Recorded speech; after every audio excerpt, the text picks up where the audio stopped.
Hi everybody, sanibonani. Welcome to my channel. Igama lami Ntando Mdletshe, and on this channel siyasibuke ama reality shows ethu ala Mzansi bese sizala sokhuluma ngawo la shows. Siyaphinda ke futhi sikhulume ngama celebrities kanye nama YouTubers ethu ala Mzansi. If it's your first time joining me today and you really like my content, do not forget to press the subscribe button la ngezansi kanye ne notification bell ukuze phela uthola umyalezo uma ngabe umsebenzi omusha sesi ufakele. Listen, you guys, so Owamie yesterday posted a video where she was talking about what happened with her salon. I wasn't really going to talk about this on my channel, but there is one issue that she talks about on her video that has been bothering me so much, and I was like, I have to talk about it because otherwise it's just going to be on my mind for like forever. Okay, the video was about the fact that she has closed down her salon, but she hasn't really closed down her salon because she has made a decision to rent it out. Okay, this is after she had a challenge in terms of finding staff for her salon, and she says that it was going well in terms of like getting clients and all of that, but she was just struggling to find people to work at her salon. Okay, this is really not something different when it comes to business, you guys. We've seen people that are business owners closing down their businesses. Some they have to take a step back and come back with a new strategy, because of course running a business is not something new. Okay, for me, you guys, I always feel like when it comes to business, the courage lies in actually taking action and implementing your ideas. Do you know how many ideas I have had that I never actually took a step and implemented them? I've had many great business ideas. So I always feel like when I see somebody actually being brave enough to actually take a step and do or act on the idea, I feel like that's where the courage lies. Whatever happens after that, for me, doesn't really matter as much. Of course, it's great when the business is successful and the person is able to make money, but for me, I always just admire the act of actually taking a step and starting your business, because I always feel like the fear of failing for a lot of us stops us from doing a lot of things that we could do and be really successful in. So I feel like for me, it wasn't really something different. And also the fact that she is new in that sector, of course she was going to have some challenges. I'm sure there's a lot of things that she has learned in going into that business, that if she comes back or when she comes back, she's going to do a lot of the things different, you guys. So I wasn't feeling like, oh my god, it's a downfall, she failed. I really wasn't feeling like that. Okay, of course I'm sure she's feeling sad about it, because she would have loved for it to be successful the first time that, you know, she did it. But I don't feel like it's the end of the world, you know. Like she says, she's taking a step back, she's taking a break, she's rethinking things, she's going to probably come back at a later stage. Also, she's it sounds like she's still making money from renting the salon to other business owners. Okay, but one of the things that she said that really is the one thing that I want to talk about on this video is she talks about the fact that of course she struggled to find staff to work at her salon. Of course at the salon it's a skill business, okay, because of course at the salon they do hair, they plait, they relax hair, they do the weaves, they do the nails, you know, and not everybody has that skill. Okay, and it's a kind of skill that not everybody, even if you went and trained for an example, for me, you guys, even if I was desperate for a job and you set me down and you were like, Ntando, this is how you do nails, I still wouldn't be able to do nails, because that is just not something I'm not good with my hands. Anything that I have to do with my hands, nails, doing hair, utunga, you know, like those things, I'm just not good with those things. So even if you set me down and trained me, I still wouldn't be that good at doing it. It's a skills job. So I imagine that when she was looking for staff, of course she was looking at looking for people that were skilled in that sector. She was looking for people that can do hair, she was looking for people that can do makeup, maybe she was looking for people that could do nails. Okay, and there's a lot of people, there's a lot of people in South Africa that can do that. Not only South Africans but non-South Africans as well. You know, when you go to salons in South Africa, you find a mix of people. Okay, especially here in Durban, a salon where I do hair, maybe there is like, there are close, I would say maybe close to 15 girls in that salon, and I would say maybe there's like two girls that to me sound like they are Zimbabwean. Sometimes like in Durban they speak Zulu so well that you wouldn't be able to tell sometimes. But those that I can tell when they speak that this one is not South African, I would say maybe there's like two or maybe three girls. So a lot of them will be South Africans, and then there will be a mix. But that is like in Durban, because that's where I do like my nails, and if I have hair, that's where I do my hair. But I've been through a few salons here, maybe to cut my hair in and Pietermaritzburg, and the way I cut my hair, it's mainly non-South Africans, because it's the guys there that are cutting hair, and mainly non-South Africans. Maybe it's like maybe 6 or 7 guys that are cutting hair. Maybe 2 of them are South Africans, and the rest is non-South Africans. So it's a mix, you guys.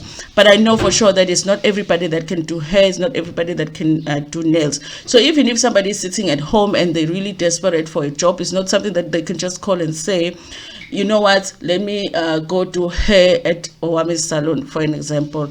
It's not like that, okay?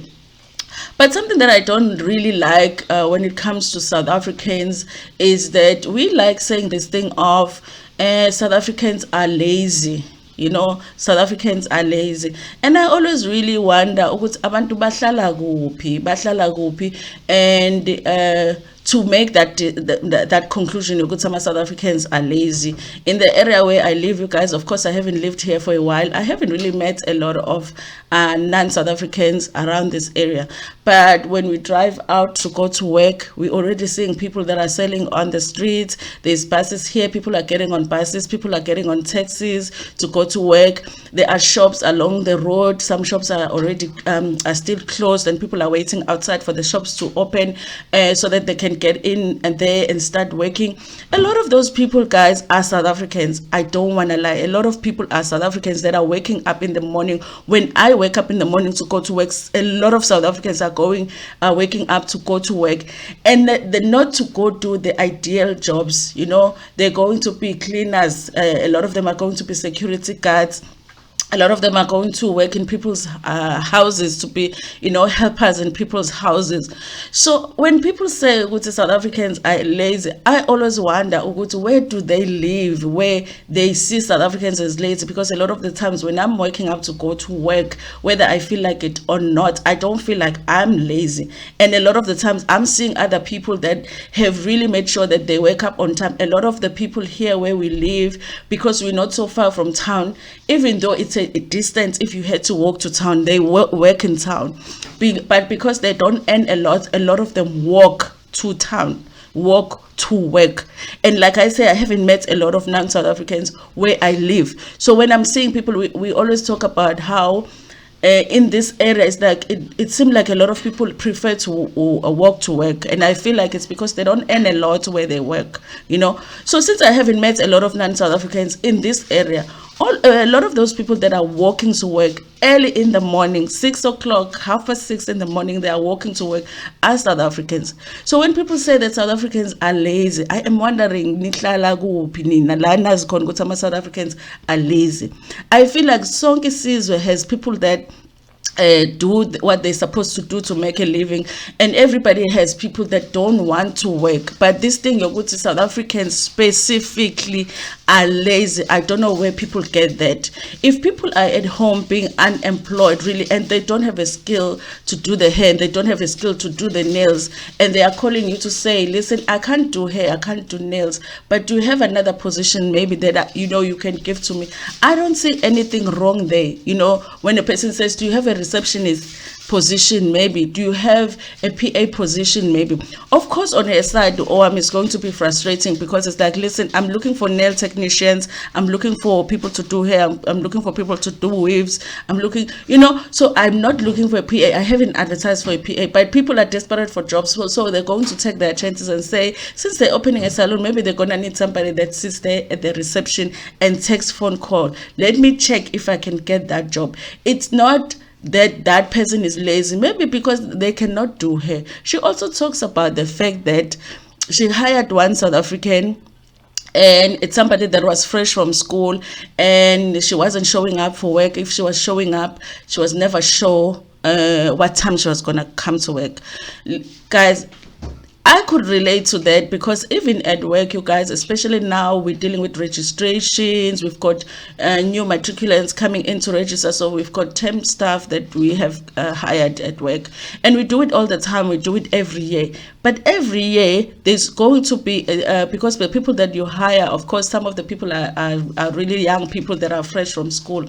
Some kids will come in and do a really, really good job. You know, you would even want to give them a job when you don't have a permanent position. You would wish that you could give them a permanent position, because they would be so good at doing their job. They will go far and beyond in doing their duties, and we will be very impressed with them. Some kids will come in and you'll be like, this one has no work ethic whatsoever. They're coming late at work. They are asking to leave early. These are people with degrees and diplomas. A lot of the times they're asking to leave work early. Maybe you're asking them to do filing. You check the filing is not done properly. It happens, you guys. It has, all of those kids a lot of the times are South African. Sometimes you will get a non-South African here and there. But it has nothing to do with their nationality. You know, some people are just lazy. Some people have no work ethic whatsoever. It could be the way that they were raised. It could be just their personality. But it has nothing to do with their nationality. Some kids come in and they do really, really well.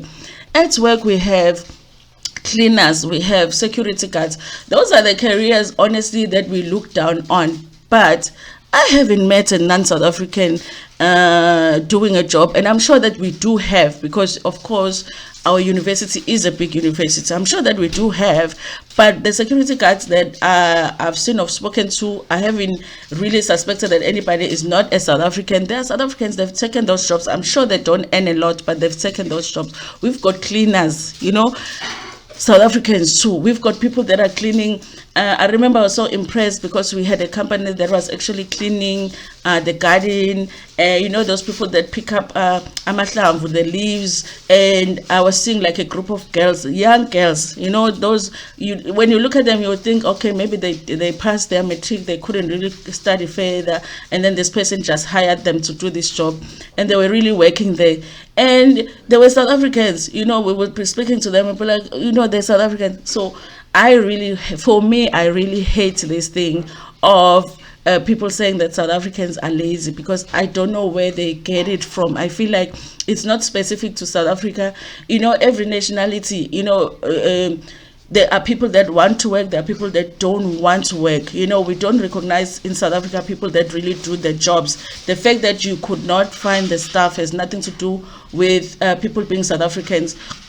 Also, she does say that she had one Zimbabwean come in to do hair, but the Zimbabwean was really not good with her. She had to fire the Zimbabwean. So how come with the Zimbabwean it's not because Zimbabweans are lazy, but with the South Africans it's because South Africans are lazy?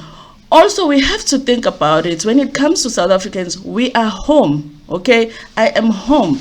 If I am struggling, a lot of us, even if we are struggling, but we have a home, you know, ekaya, where my mother is, where I can go home. So even if I'm struggling, my struggle in South Africa is not going to be the same as a Zimbabwean struggle.